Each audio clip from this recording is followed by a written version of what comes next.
আজকে আমরা শিখব কিভাবে খুব সহজে ভগ্নাংশের যোগ বিয়োগ করতে হয়।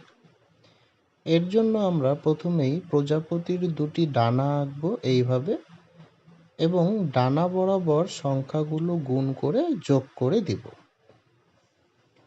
এরপরে আমরা প্রজাপতির একটি মুখ আঁকবো এইভাবে, এবং সংখ্যা দুটি গুণ করে লিখে দিব। এরপরে যদি কাটাকাটি যায় তো কাটাকাটি করতে হবে, না হলে এটি কিন্তু আমাদের উত্তর। এইবার যদি আমাদের বিয়োগ অঙ্ক করতে হয় তাহলেও আমরা ঠিক একইভাবে প্রজাপতির দুটি ডানা আঁকবো, এবং প্রথমে এই ডানাটি গুণ করে পরে এই ডানাটি গুণ করে বিয়োগ করে দিব, এবং শেষে প্রজাপতির মুখ আঁকবো এবং সংখ্যাটাই লিখব। এরপরে কাটাকাটি গেলে কাটাকাটি করতে হবে, না হলে এটি উত্তর।